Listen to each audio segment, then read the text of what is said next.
Now this is recording. RTI International Center for Forensic Science presents Just Science. Welcome to Just Science, a podcast for justice professionals and anyone interested in learning more about forensic science, innovative technology, current research, and actionable strategies to improve the criminal justice system. In episode 1 of our Case Studies Part 1 mini-season, Just Science sat down with Michael Fagert, a certified latent print examiner at the Kansas Bureau of Investigation, to discuss a latent print phenomenon that is not often seen in casework. There are very few instances of identifiable fingerprints on cartridge cases recovered from crime scenes, as the firing process introduces adverse physical and thermal stressors to fingerprint residues. Several processing methodologies have been investigated for the development of latent prints on spent ammunition, like gun blue solutions, but only a few studies reported success on casework samples. Listen in as Michael discusses his published case report on how an untreated latent print encountered on a cartridge case was subsequently identified to the suspect in the case. This episode is funded by the National Institute of Justice's Forensic Technology Center of Excellence. Here's your host, Jacqueline McKay. Hello, and welcome to Just Science. I'm your host, Jacqueline McKay, with the Forensic Technology Center of Excellence, a program of the National Institute of Justice. On today's episode, we will discuss a case study published in the Journal of Forensic Identification related to an identifiable fingerprint found on a cartridge case at a crime scene. Here to discuss this case is Michael Fagert. Welcome, Mike. Thank you for taking the time to talk with us today. Thanks for being interested in this case study and allow me to share with your audience. Yeah, absolutely. Can you discuss your professional background a little bit and how you became involved with this case study? I'm a certified latent print examiner with over 7.5 years of experience. I currently work at the Kansas Bureau of Investigation at their Forensic Science Center.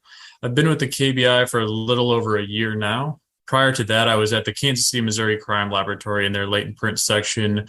I worked there for about 6.5 years, and that's where I was employed at the time that this case came about. Do you mind providing a little bit of background of the case for our listeners? Yeah, so in December of 2019, the KCPD responded to the scene of a homicide where they found a victim in between two residences in a neighborhood.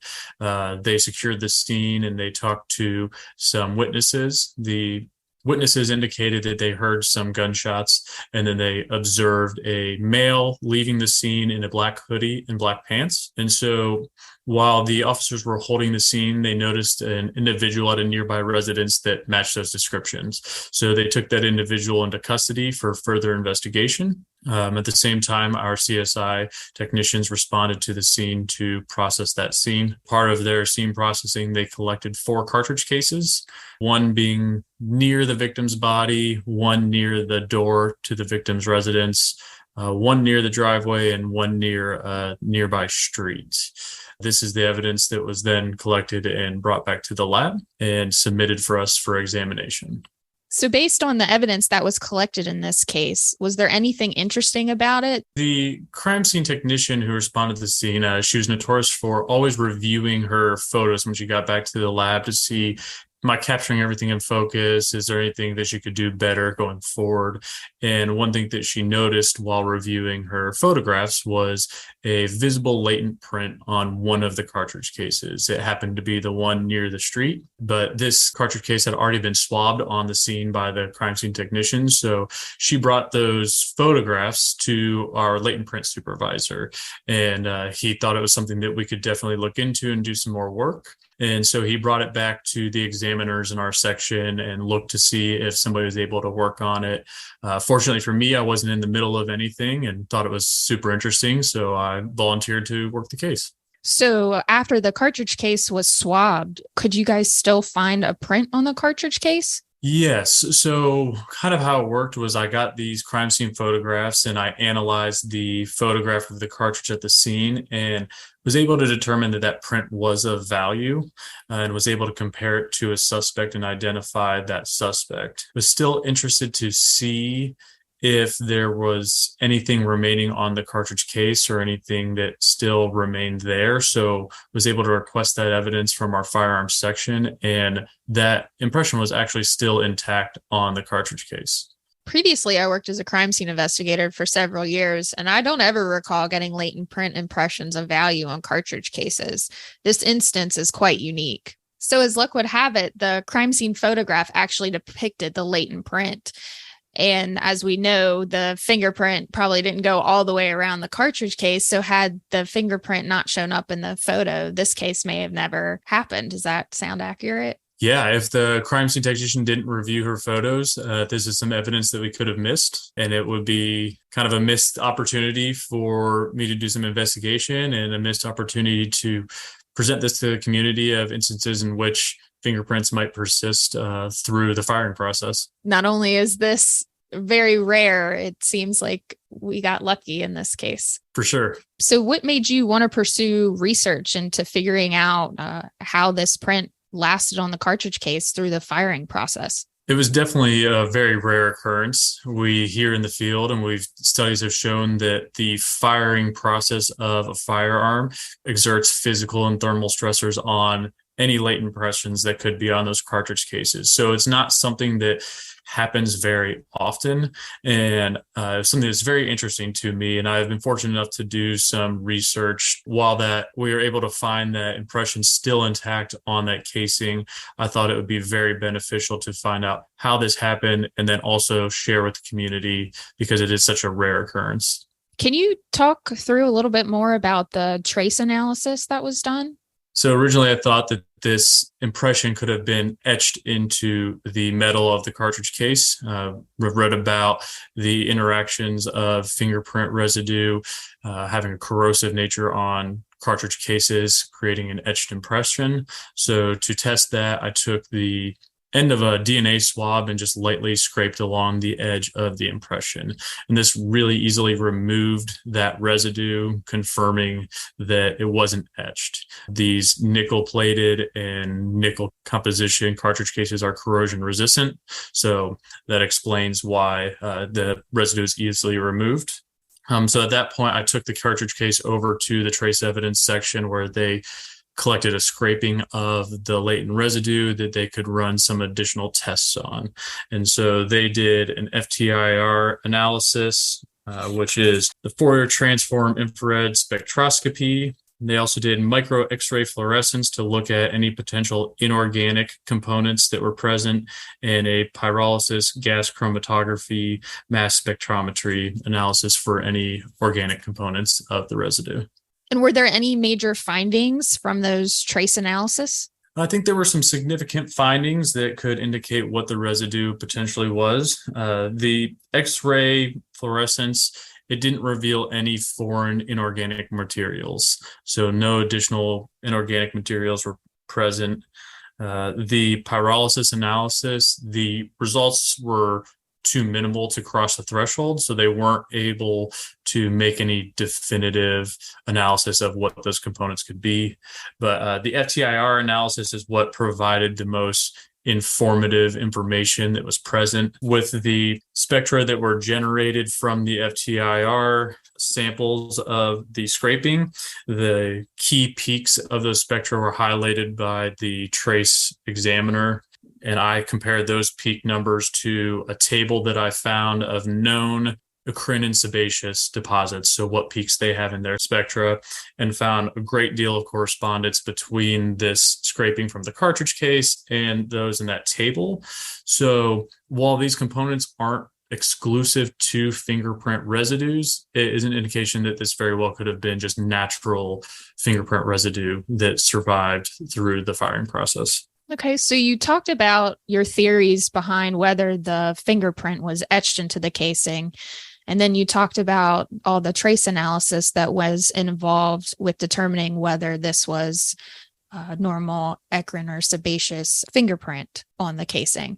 Can you maybe talk about some of the other theories that you had as far as ruling out whether anyone had touched the casing after it was fired? Yeah, so there's a potential that something this clear and well-defined could have been deposited post-firing.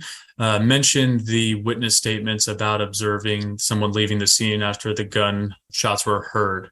In looking into the reports filed by the officers, these witnesses were in their houses at the time of hearing the shots being fired. So there was a small window of time in which it would take for them to either look out the window or come outside, in which that casing could have been handled. We don't know because we weren't there at the time, unfortunately, but it seems odd that somebody might try to pick up just one casing as they're leaving, but there's definitely a possibility it could have been handled. So it's something we can't rule out definitively as an option. I think your research is very valuable to the field, but I also find it interesting that you were able to do research at a publicly funded laboratory. Can you talk a little bit more about how you had the capability to do that and how supportive your laboratory management was of that? Sure. I've considered myself incredibly fortunate that so much additional work was able to be conducted on this case. Once that print was identified and I found that it still persisted on that cartridge case, I wanted to know more about how it happened and how it persisted. Was this some sort of foreign material that was present that was better suited to survive the firing conditions? Was it something that became etched into the cartridge case, or is it just standard fingerprint residue? So I approached our lab director at the time, who was previously the trace evidence supervisor, brought it to his attention, said, hey, I would like to look into this some more. Is there anything you think we could do? And very fortunately, he thought it was a great example of something we could look further into. We got with the chemistry supervisor as well to determine what could be the best path to pursue. And we thought that the trace evidence section would have multiple tests that we could run on it and potentially be able to determine what comprised that residue on the cartridge case.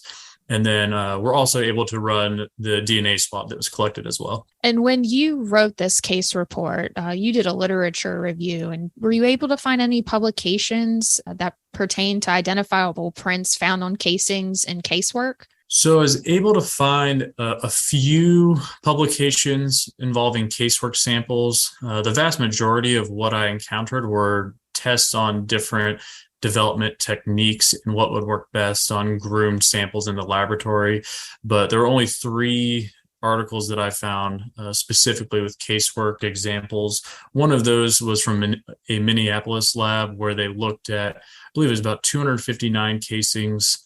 And they did find one print of value, but they attributed this to being deposited post-firing. A Denver lab reviewed some cartridge cases over, I believe, a 2-year period in which they didn't find any fingerprints of value on those spent casings. And then there was a Northern Ireland study where they looked at all the casings submitted from homicides over a 2-year stretch. And they didn't indicate the number of cartridge cases that they looked at or examined during that time period, but they did find 2 fingerprints of value. One of those was inadvertently deposited by crime scene personnel during the collection or post-firing phase, and the other one was not identified. So one potential instance where a fingerprint could have been left prior to the firing process in these casework examples. So you mentioned that through the use of the crime scene photographs, you were able to find a print still on a cartridge case that had been swabbed and screened for NIBIN entry. And when you retrieved the cartridge case for latent print analysis, you saw that the print still existed on the cartridge case as well.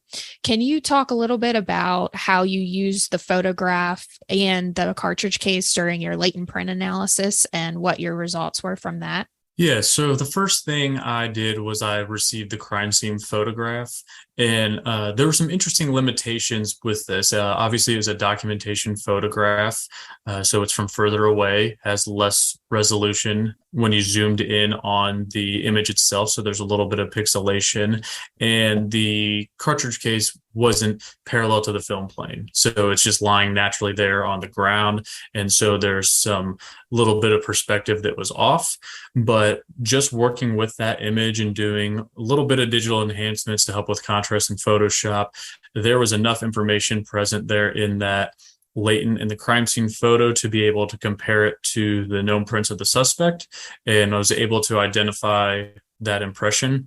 After retrieving the cartridge case itself from the firearms section, the latent print was observed in its totality. It didn't look like it was altered or changed from the crime scene photos, which means that the area is probably just missed during the swabbing process because it wasn't etched into the cartridge casing or anything. And so additional laboratory photos were taken just to have more exam quality photos of that impression.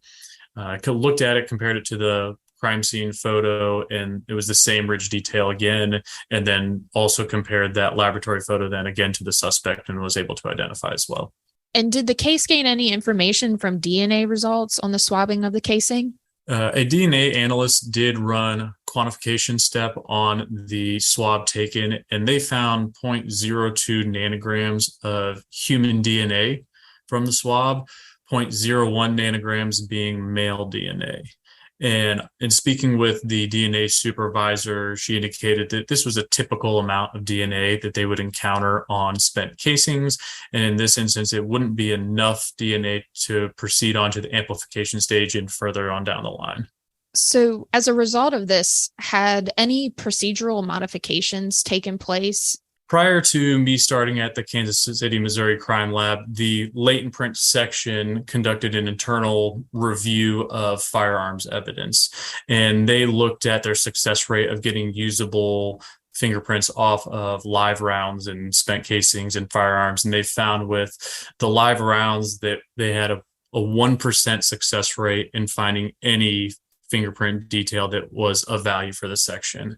And they determined that that was very low success rate for the sheer quantity of that type of evidence we were receiving, so that we wouldn't be conducting any latent print processing of live rounds and spent casings unless there were special circumstances in which it needed done. Then leading up to this case that we encountered, there was an increase or a lot of gun-related crimes in the Kansas City area. So the lab was looking into, was there anything more we could be doing to maximize the evidentiary value of this firearms evidence?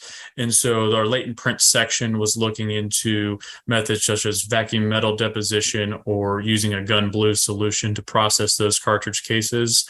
And DNA was running tests to see how frequently they could get usable genetic profiles. And we found in the latent print section that this modified gun blue solution gave us the best results, but the DNA section was still having significantly higher rates of getting usable profiles than us. So we were prioritizing DNA over latent processing because that processing of ours also was detrimental to DNA, the gun blue solution.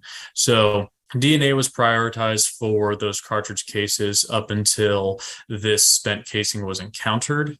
Once it was encountered, there was just a small modification that was made, and those crime scene technicians were now conducting a visual examination of spent cartridge cases at crime scenes prior to swabbing.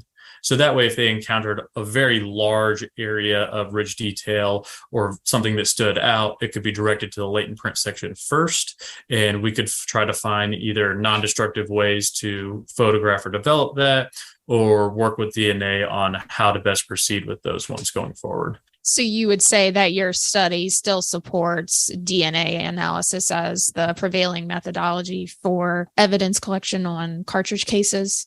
I would say so, yes. We worked through our submission system and found that almost 3,200 casings and shot shells were submitted by crime scene over a 1-year time period. And aside from the casing observed in this case, only 2 additional casings were submitted in which there was a significant amount of ridge detail present. So it was just something that says, hey, you can consider this here, and it's valuable to do a visual examination, but there's still going to be greater value in prioritizing the DNA evidence.